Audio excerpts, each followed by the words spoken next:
Hi, I'm Keith Golly, principal of Stony Brook School. This is the first in our series of reading webinars for parents.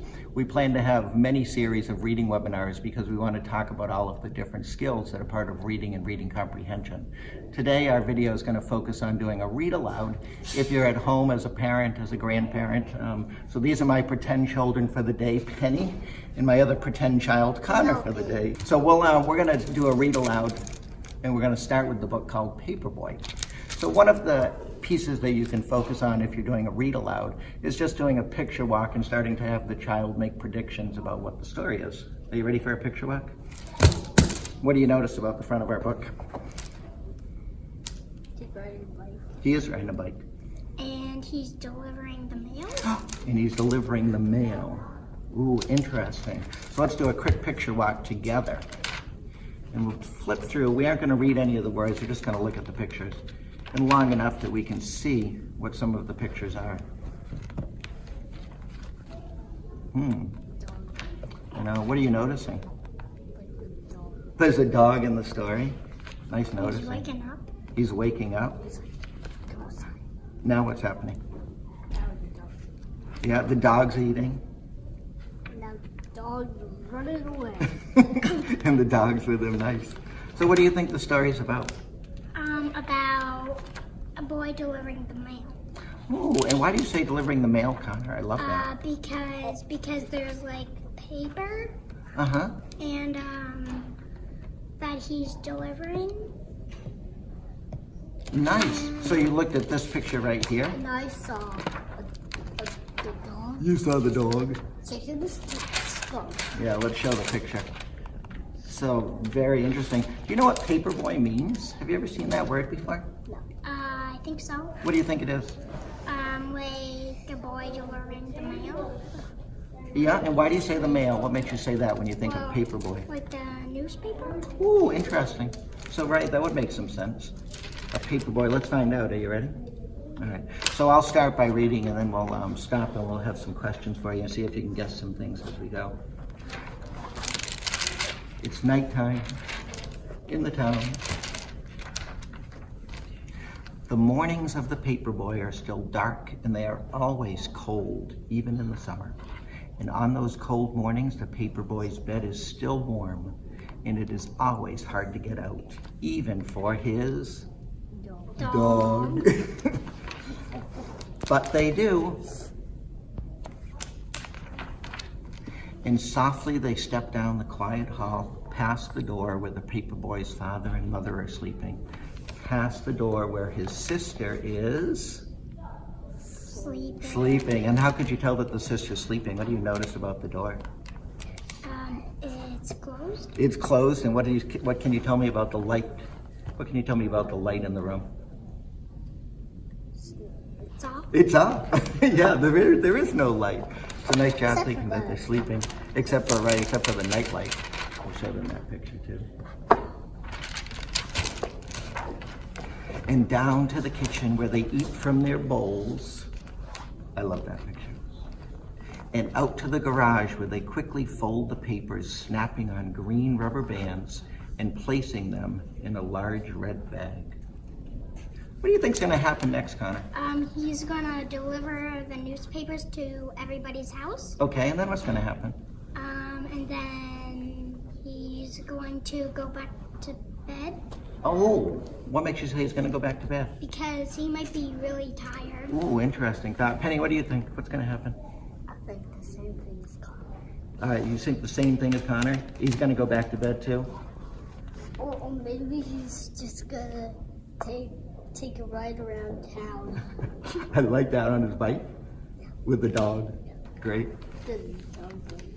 It's hard to ride a bike when you are loaded down with newspapers. But the paperboy has learned how to do this, and he is good at it. What do you notice about the bike too? It has a light. It does. He's out in the dark. How old do you think the paperboy is?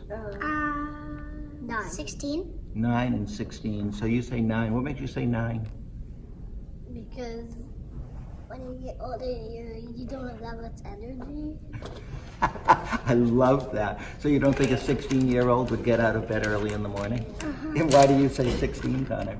Because like it has more like strength and it kind of and it usually likes get up early.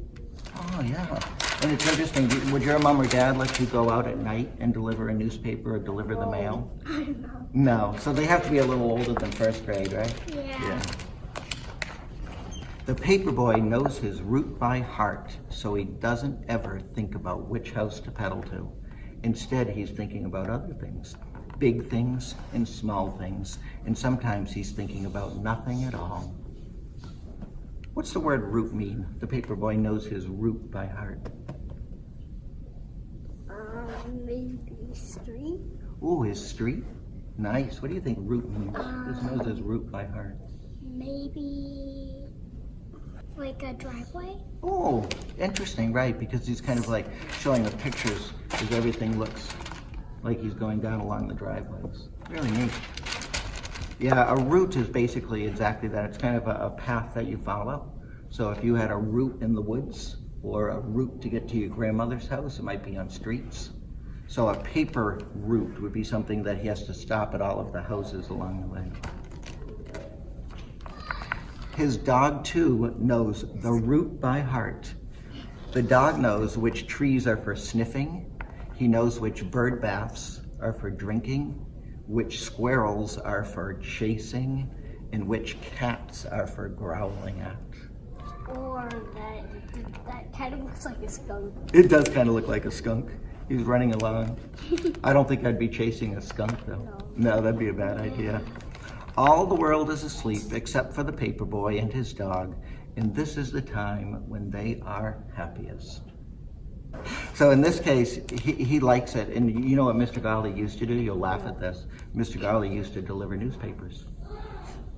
I had a route that I'd get up at 3 o'clock in the morning, and it was actually a very happy time because I liked being out alone when no one else was awake. But little by little, you're gonna have to guess this word. The world around them wakes up. You think so? So little by little, the world around them wakes. And you can do this at home as well. So obviously you can ask your children about predictions. You can also make a little fun game by covering words up and seeing if the child can figure out what that word is in context. In this case, both Penny and Connor guessed up. Let's see what the word is. Are you ready? What is it? It is, wakes up. Nice job. The stars and the moon fade away and the skies become orange and pink. The moon's still there. And when the paperboy has delivered his last newspaper, he and his dog race home, and his empty red bag flaps behind him in the cold morning air. He's a superhero. It does look like a superhero. That's actually a really interesting thought, Penny. It's kind of like a superhero because he's delivered all the newspapers. I love like that. Like the air is like going through. Yeah. Soon they are back home. It is still dark inside, but the sounds of morning are all around. His father and mother are awake and talking softly in their bed, and his sister is downstairs watching Saturday morning cartoons. And back inside his own room, the paperboy pulls down his shade, crawls back into his bed, which is still warm, and while all of the world is waking up, the paperboy is going back to sleep, and his dog is sleeping too. Now, I chose this story for a few reasons. One is you don't hear a lot of people talk about paperboys anymore. There aren't a lot of boys and girls that deliver the newspaper. Would you agree? Yeah, I agree. Why do you think that is? Why do you think, say, 20 years ago, when Mr. Golly delivered the newspaper, there were a lot more paper boys or paper girls around? Oh, we just watched it. Yes, exactly. And what else do we get our news from now? A lot more. Newspapers? Some get it from newspapers. My wife still reads the newspaper. Where else do you think mums and dads get news now? Where? Mail. They do get some in the mail. Where else do they get their news from? So I'll give you a hint. Mr. Golly reads news all the time on his phone. And did you know that on your phone, they have a whole news thing, so there aren't as many people that get the newspaper anymore. That's messages like Yeah. with the little bubbles. You can get notifications, yeah? Oh yeah. Yeah, it's interesting. So I don't actually even know anybody right now who delivers the newspaper, even though it used to happen a lot more frequently. Now I've got one other question for you though. This is kind of a fascinating story, but what kind of story is this? Is this fiction or nonfiction? Fiction? What do you think? Fiction or nonfiction, Penny? I think it's both. I think it's both because it's saying from it was this is the same thing that they did in the olden days, but they don't do it anymore today. Yeah. So what is fiction? Is fiction true or is it make believe? Make believe. And what's nonfiction then? Believe. Right, so it's something that's true, that's information based. And this is actually, it's an interesting one because you said both. This is actually a genre called realistic fiction. And you know why it's realistic fiction? Because it could actually happen, even though it's a story. So it's a made up story. But can't you see that that could actually happen? They could have written this about Mr. Golly 30 years ago when I was delivering the newspaper. Now I've got one other interesting story for you. So that one's an interesting one. And we're going to talk about the author in that one in a second. Now this story is how Rocket learned to read. And what I love about these stories is they have dialogue in them. You know what dialogue is? Dialogue is when characters are speaking to each other. So look at our two characters in the story. What do you notice about our characters, Penny? The dog is sleeping. The dog is sleeping. And I think he was chewing on a stick before. Yeah? What other character do you see? The bird. So we're gonna pretend for a second. I'm gonna read it and then I'm gonna have you act out the voices. Are you ready? So just one page. Every fall morning after chasing leaves, Rocket would lie down in his favorite spot under his favorite tree. There he'd sniff the neighborhood smells and settle in for a good nap. But one day, the little bird startled Rocket. "Aha! My first student! Wonderful!" she sang. Rocket was confused. "A student? I'm not a..." He stopped. "But if I am your teacher," the bird interrupted, "then you must be my student." Rocket found it hard to argue with this bird. So how did Mr. Golly talk when he was pretending to be the bird? "Aha! My first student! Wonderful!" she sang. How am I talking? The bird. In what kind of voice did I choose for the bird? Girl. I did. I chose because it's kind of this little cute bird. So I did it with like a little high voice. "Aha! Wonderful! My first student!" And how did I talk when I was the dog? Boy. "Student? I'm not a student." A boy. I talked with a little lower voice and I was doing it like a confused dog. So Penny, you're gonna pretend to be the bird, okay? And you decide the voice that you want to use. Are you ready? So, but one day a little bird startled Rocket. "Aha! My first..." Student. Wonderful, she said. Wow, Penny, that was good. All right, Connor, you're gonna pretend to be the dog. Rocket was confused. Student? I'm not a student. Right, and I love the way you pause there.